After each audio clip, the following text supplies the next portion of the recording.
ফ্রান্সে একটি ভুল হলে আপনার জীবন শেষ হয়ে যাবে, এটা অনেকেই জানেন না।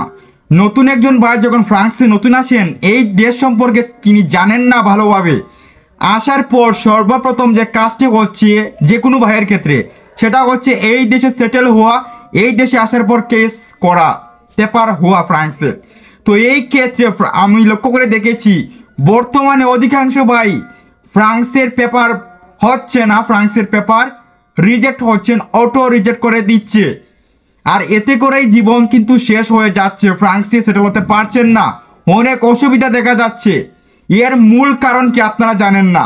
একজন ভাই যখন নতুন একটা দেশে আসবেন, যারা পুরাতন রয়েছেন তারাই ক্ষতি করছে, তারাই এই দায়ী, আমি মনে করি তারাই দায়ী।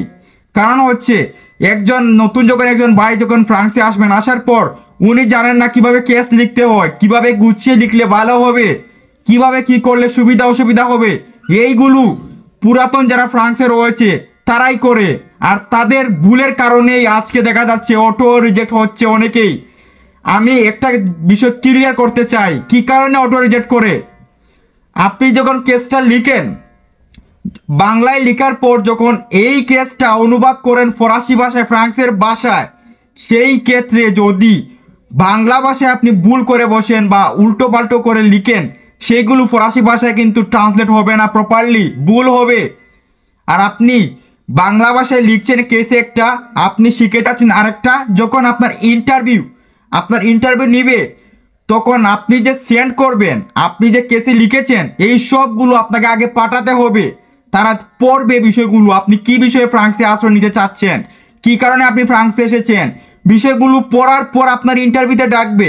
তো ডাকার পর যদি আপনার কেসের মধ্যে গন্ডগোল হয়ে যায়, আপনি লিখেছেন একটা, আপনি শিখেছেন আরেকটা, ইন্টারভিউ বলছে আরেকটা ইন্টারভিউতে, তো সেই ক্ষেত্রে উলট পালট হয়ে আপনার কেসটা তো আর পাওয়া হবে না। এই ইন্টারভিউ অনেক ইম্পর্টেন্ট। যদি আপনি ইন্টারভিউ ঠিকঠাক করে দিতে পারেন, তাহলে আপনি কনফিডেন্স থাকতে পারেন বা আপনি সাহস করে বলতে পারেন আমার উত্তরগুলো, এবং তাদেরকে আমি যে পাঠিয়েছি যে কেসের পেপারগুলো বাংলা থেকে ফরাসি ভাষায় করে সবগুলো ওকে রয়েছে, তাহলে আশা করা যায় এই দেশের পেপার আপনি পাবেন।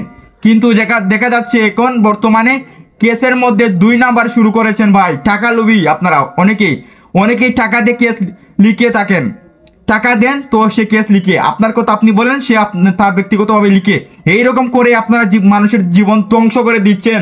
আমি মনে করি এই ভুলগুলো করবেন না। যারা নতুন এসেছেন আপনাদের বলতে চাই, ভালো পরামর্শ নিন। আপনি যারা পুরাতন ফ্রান্সে রয়েছে, তাদের সাহায্য নিলেই এরকম বিপদে পড়তে হবে। আমি মানছি অনেক পুরাতন তারা যে দক্ষ হবে একটা কেসের প্রতি বা একটা বিষয় রয়েছে, আশয় বিষয় যাচাই বাছাই করে আপনি মানুষকে ঠিক করবেন। আমার যে কেসের জন্য আমি মানুষকে বলছি, সে আমাকে লিখে দিবে বা অনুবাদ করবে, এইগুলো ভালোভাবে ঠিকঠাক করে কিন্তু আপনি যাচাই বাছাই করে একজন মানুষকে সিলেক্ট করবেন। আদারওয়াইজ ফ্রান্সের পেপার আপনার হবে না, ফ্রান্সের স্বপ্নটা স্বপ্নই রয়ে যাবে, ইউরোপের স্বপ্ন ধ্বংসের পথে চলে যাবে। এটাই হচ্ছে বাস্তবতা। কারণ অধিকাংশই মানুষ এখন বর্তমানে অটো রিজেক্ট কেন হচ্ছে।